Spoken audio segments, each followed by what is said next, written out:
I work doing peer support sessions for ND folk around the East Midlands, do a number of monthly activities and get-togethers where people can come and find peer support. And the issues we often get brought up to us is, people are struggling with how they're being treated in the workplace. And the picture that, the research paints is actually really quite grim.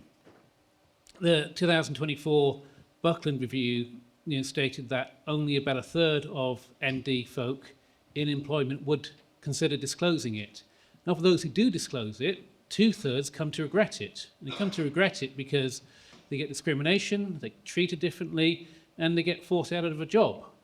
So what I've been looking into is developing training modules about what it means to tackle those issues, because ND folk are those in a workplace most likely to be subject to workplace bullying, because they are the kind of people who are intuitively and naturally going to speak up if they see something wrong, or if they feel that things can be done better, or they have an idea. And those things actually in the workplace should be celebrated, but the reality is they are taken as a threat to management, to systems, or to organizations. So I've been working to develop ways of addressing that. And the most fundamental thing to look at is intervention doesn't work. When I say intervention, I mean, send someone on a training course for an afternoon, or give them some slides, or have a conversation. And the 2017 meta-analysis said that even the most sophisticated of these have almost no effect onto workplace bullying incidents. The only thing that could make a difference is prevention. And that means building inclusive cultures in the workplace from the beginning. And I know Steph at Autistic Nottingham, you do amazing work training and looking at that. Yeah, we do. We've worked with a lot of different companies, businesses, organisations, whatever you want to call them, just to try and give sort of a baseline understanding of what supporting your neurodivergent colleagues might look like.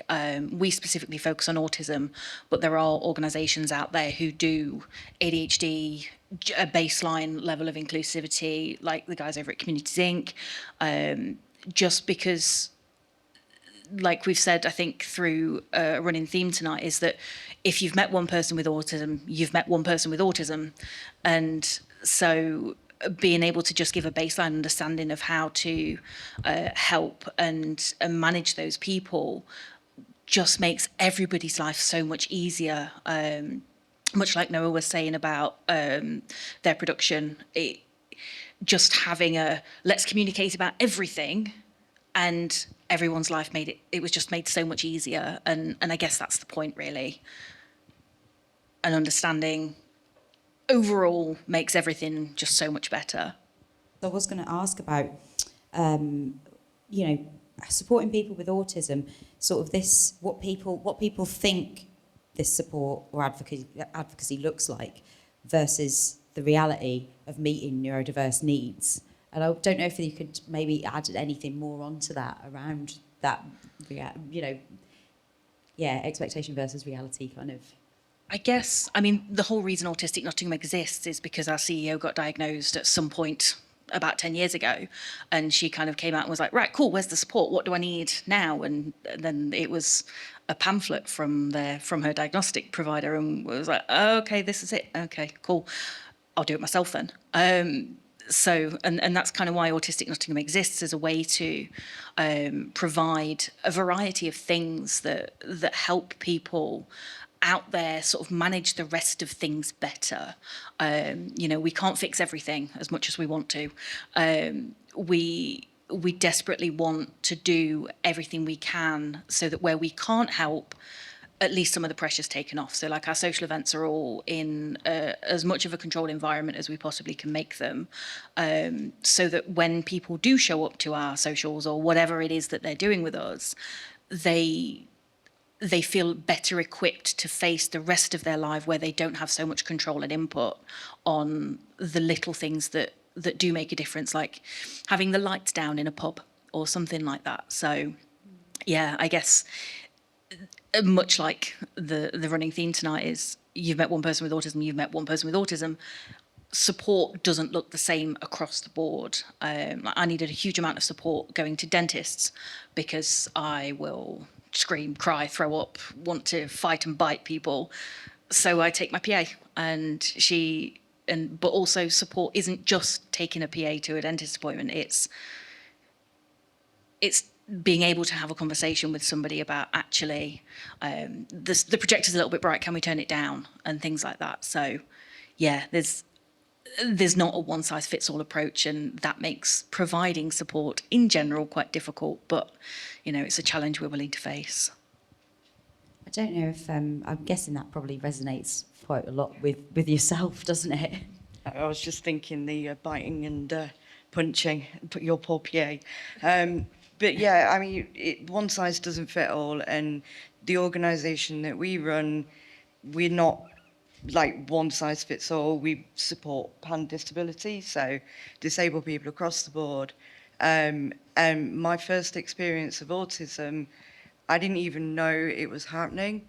I had a colleague who said, I need something in a particular way, or I need more time in an interview, or I need the questions in advance. And it wasn't until later on that I realised, oh, hang on a minute. By providing reasonable adjustments to that person, we provided reasonable adjustments to anyone else that was coming through the system. And yeah, it all resonates really deeply. That was one of the points I thought was really clear in that, in that film, and really resonated with me.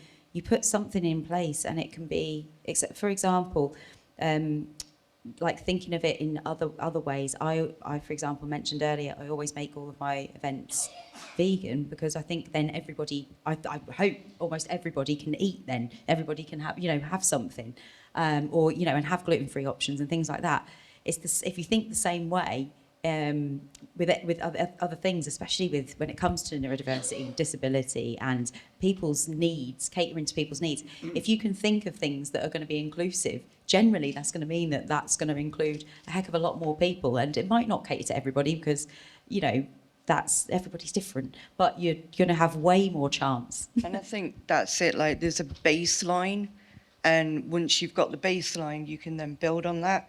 But as you keep saying, you've met one autistic person, you've met one. It's not the same for everyone, and it's about understanding and confidence to have that question. What does it look like for you? What happens when? How can I support that? We have someone at the moment who, we're kind of testing their abilities, and the question has been, can I be honest with you? Yes, please do. And they've stood there and gone, I have no idea what you're talking about. And that was fine, and we could work with that person and explore with them how they need that information, how they need, I don't know, task list or whatever. But it took confidence to say, yeah, be honest with me. Tell me I'm doing it wrong, quite frankly. Yeah, and I'm going to come back to you in a bit, actually, because I wanted to talk about some of the work you do with social activities to reduce loneliness. But I think it might be nice for Peter to come in, actually, on this.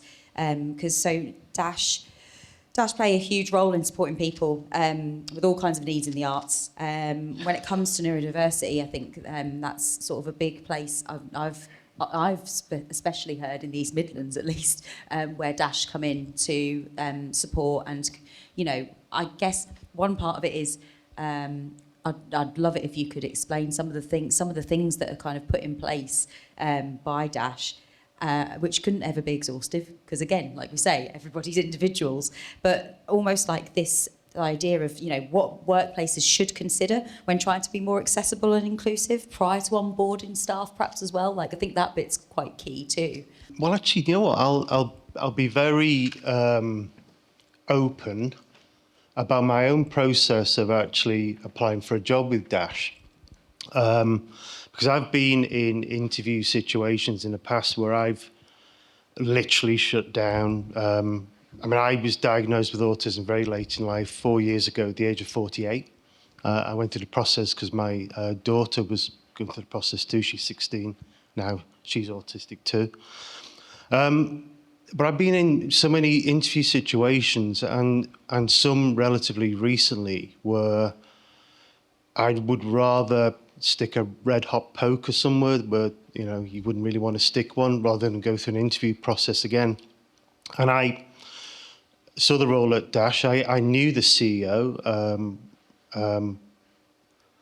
I made an application. I had no problem with writing down what I wanted to do. And then on the day of the interview, which was online, I said to my wife, I just can't do it. I can't put myself through that process anymore. And it could be maybe a little bit where I was trying to get the validation, because as an autistic person, I struggle to understand how people behave and react. I just cannot read people whatsoever. So I decided not to go to the interview. And I wrote to the CEO, and then about an hour later, she got in touch and said, what's wrong? What can I do to help you? What can I do to break down those barriers? And eventually, she sort of taught me around. We met, and I felt really comfortable. I felt really seen. I felt like I'd been listened to. I felt like I'd got over that hurdle where I kind of couldn't be me, or I didn't feel safe. And I felt very safe with Dash and with the CEO. And then I went to the interview in person. They let me, like, as you can see, I'm not the most sartorially, elegant person. They let me just dress in whatever I wanted to dress in. I used to panic about what I used to wear when I went for a job interview, how I would look. And it was just extremely relaxed. And then I was offered the job. And that is sort of a thing that I think isn't readily available, because there's so many set sort of routines built for neurotypical people, I guess, non-autistic people, where you have to go through these, well, it's as I've said in these many videos tonight, where you have to go through these processes where you have to fit these specific sort of guidelines.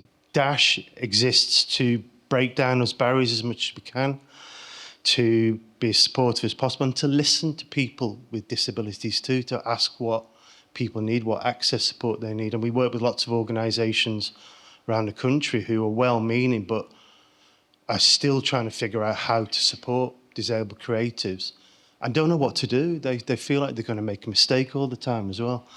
So we exist there to help organisations through that process. We don't always get it completely right ourselves, but it's a learning process all the time. It's a give and take. But it sounds like through your own process there, that was a learning curve in itself for Dash too. Oh, okay, right, that didn't work for me. Okay, what can I, and maybe not even a learning curve, but that gave them something different. This person needs this. They needed that encouragement. When I first came to work here, it was the first time ever, and anyone who's ever worked in education will know what I'm talking about here. You don't even get a whiff of what the questions are going to be when you're going to your interview. For me, that's terrifying.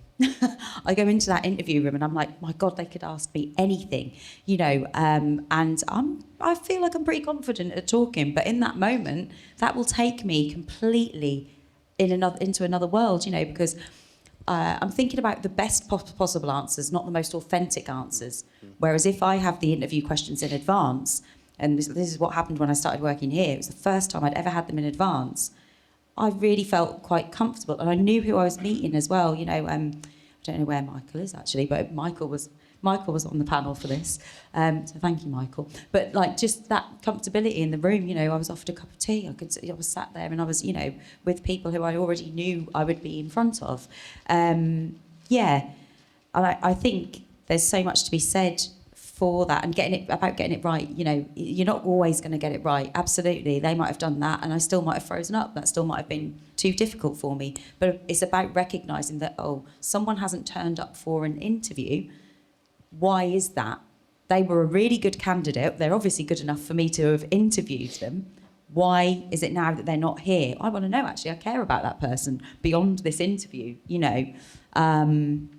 I don't know if you wanted to come in on anything around that, Leigh. So, what we're talking about is doing things differently. We're not even talking about doing more. Mm-hmm. And questions that employers need to ask themselves is, what is it actually going to cost you to do something differently? The answer will almost always be nothing. So why not just do it? And there's lots of reasons why they might not, and that is that some workplaces are really about someone maintaining a power structure, or the organisation is based around one strong personality and they're inflexible. But the truth is, if you make those adjustments at basically no cost, what you'll enter into is a relationship with your employers where they are, the employees, where they are feeling respected and where they will be able to stay and deliver for you. I mean, that's just thinking about things in terms of, you know, how much more productive a neurodivergent person can be. Really, that's not the question, because it's not about a cost benefit of, you know, if you buy into getting an autistic employee, you might get superpowers when it comes to entering data. It's about everybody has a right to be here and building a culture in your workplace which is like that, because negativity in a workplace, bullying behaviours, they're almost inevitable because they come out of stressors, not enough resource, people stepping over each other, people not knowing what their job roles are. But if you start from an attitude where you have an ecology of your workplace, like the rhizome, where you're saying, well, we are going to respond to pressures in this way, including pressures from politics, from outside the workforce, from society in general, because it's those forces that then filter down into the specific actions that become bullying and discrimination and exclusion and someone being driven from their job. So that's why you need to start at an ecological approach, like building the rhizome, which is about acceptance, not awareness, not inclusion, acceptance. And so it's so important that we get the language right. Lots of person-first language in the film, which I don't agree with, but we can do better, and we can start going from being inclusive, neuro-inclusion is the sort of big buzzword this year, to neuro-affirming, and build all of our environments and our cultures and activities around that, because when you do something to include people, everybody benefits. We've heard that so many times tonight, I think. Yeah, absolutely. And I think that leads quite nicely on to what I was going to ask you about the social activities and kind of, in that reducing loneliness and promoting well-being in neurodiverse individuals, and how that shows up in the work that you do. I think we could both talk about that. So we both run social groups for people, and I say we run it and we don't, that's not fair. They basically are run by the people that come to them, and they're catered around individuals that come to the groups. What we've learned is that, and especially people that are diagnosed later in life, that there's an awful lot of barriers.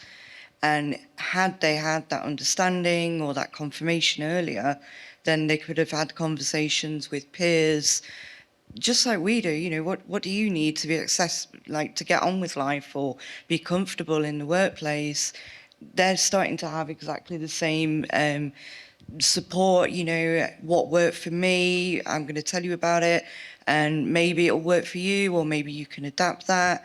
You know, maybe make sure you don't fall into a particular pitfall, how to avoid things, and they're experts in their own rights. We can't replicate that. I speak for you on that one.